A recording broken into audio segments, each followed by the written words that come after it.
Here's an interesting question. How much editing does a video editor edit if a video editor was editing a music video edit?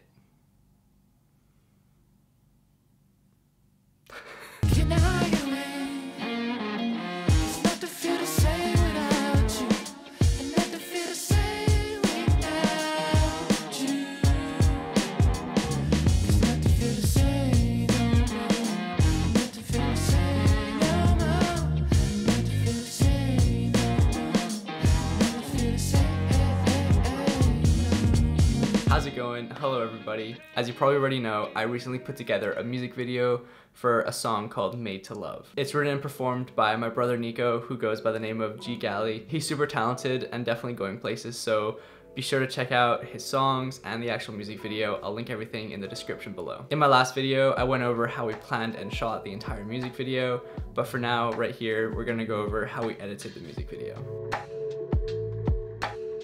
So I'm sure you've heard this 1,000 times, and it's such an overused phrase in the film industry, but it is for a reason, and that is that story is king. And because in most music videos there's no dialogue, and that goes true for this one too, it's super important to just utilize the visual elements of the shots as well as how we piece them together to convey the emotions and the story that we're trying to tell. As an example of this, let's look at the first sequence of the music video, the first 15 to 20 seconds or so, the first 5 shots, and analyze it from a storytelling perspective. All we really have here is 5 shots, but it helps set up the premise of the film very effectively. The audience learns that our main character is feeling sad while driving in his car, and also while reminiscing about his past with his girlfriend. And this is all done purely through visuals. Of course, the first 3 shots only really show that he is driving in his car and don't provide much context. But that 4th shot of the 2 of them dancing together on the beach is a little bit different and transforms how those initial driving shots are viewed by the audience. We then cut back to another shot of Nico, which allows the audience to view him driving again, but now with the new information about why he is driving and what he is feeling. That one shot of Nico and Tessa dancing together on the beach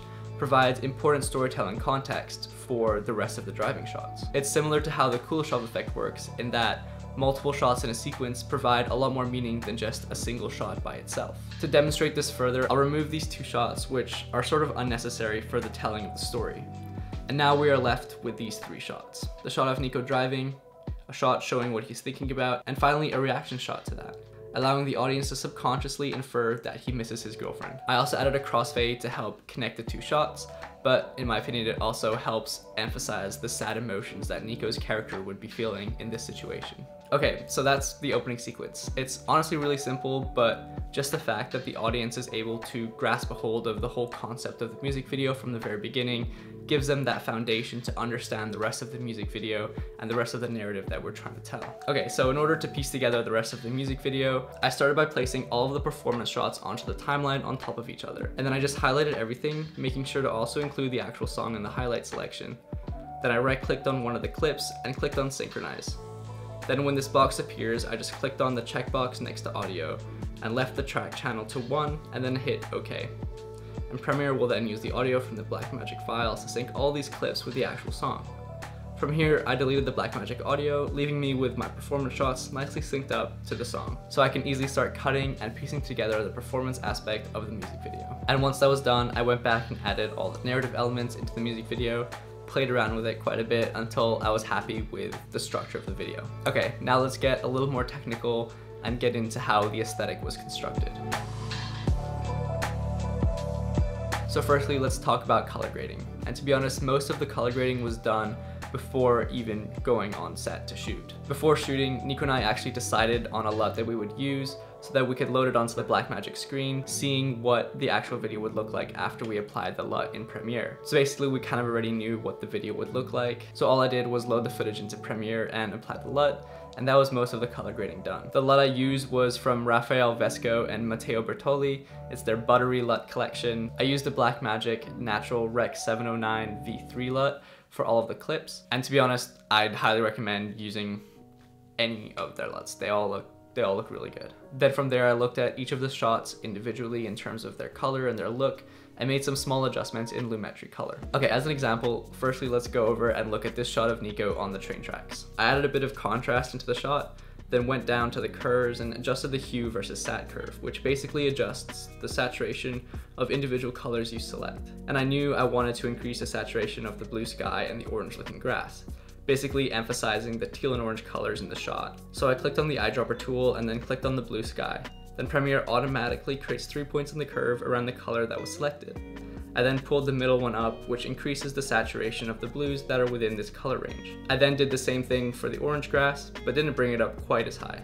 With this shot of Nico performing in the mirror, I did something quite similar, bringing up the saturation of the greens quite a bit. I went through the rest of the shots and basically made some similar, small adjustments to each of them until I was happy with how all of them looked.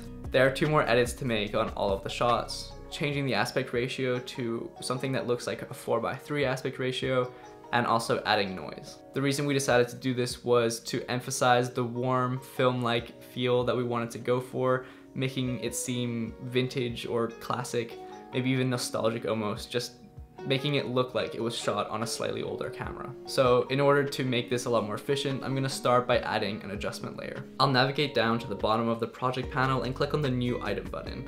Then I'll click on adjustment layer. The default settings that come up are usually all good, so I'll just click OK, then it will appear in my project panel.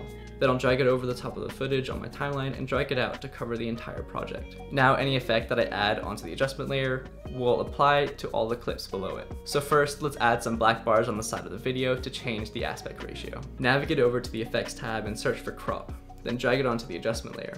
Then up in the effects control tab, I changed the crop on the left and right to 12.7%. This isn't perfect, but it's pretty close to creating a 4:3 aspect ratio. Okay, cool. Now let's go and add some noise. Go back down to the effects tab and search for noise. Then under noise and grain, there's an effect called noise.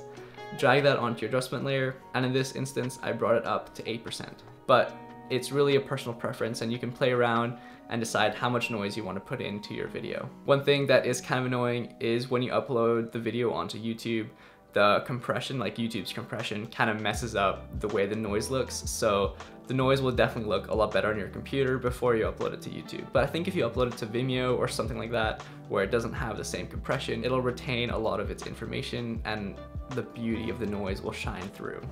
Whereas on YouTube, it just unfortunately doesn't. Also, after you've added the noise onto your clip, your computer will likely start geeking out a whole bunch just because it requires a lot of computing power to add noise.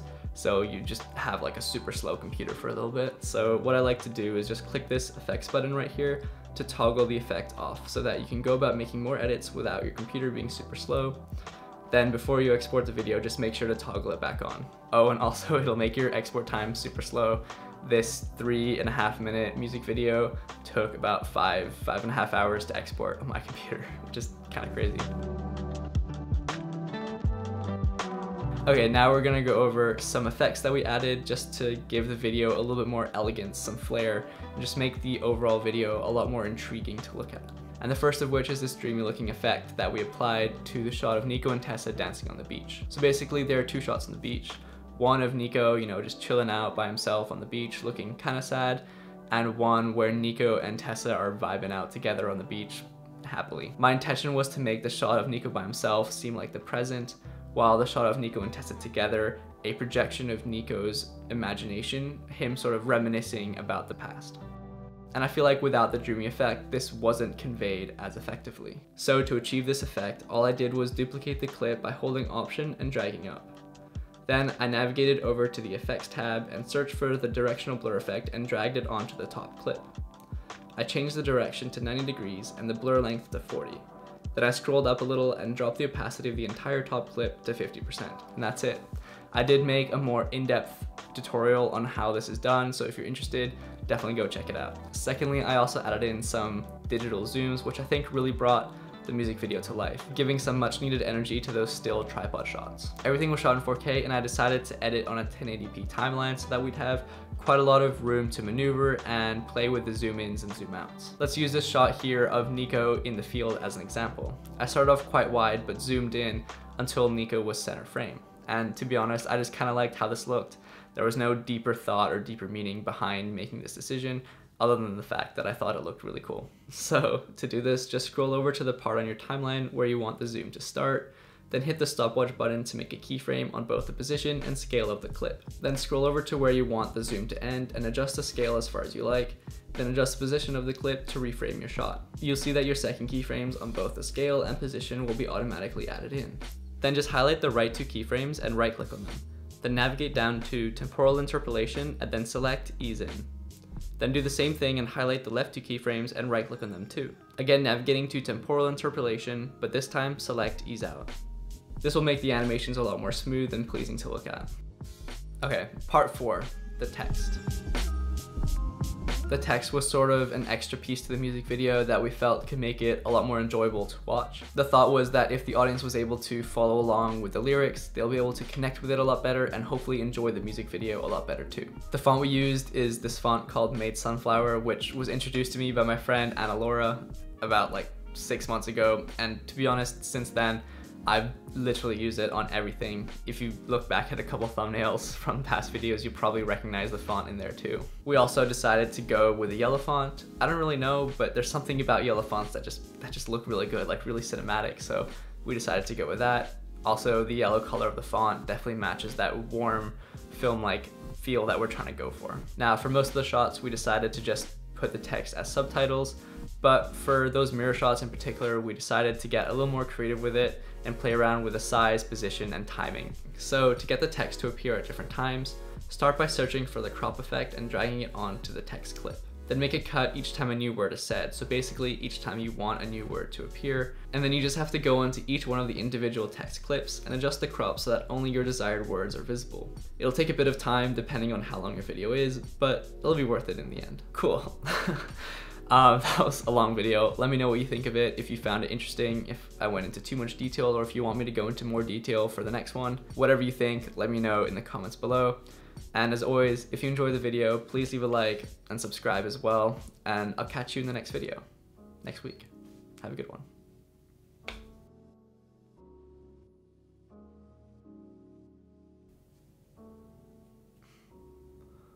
This is how you wave now. Yeah, I've been practicing that like puzzled face. You know, like the... I think it's still not really working. I don't know. Maybe it worked. Anyway, let's move on.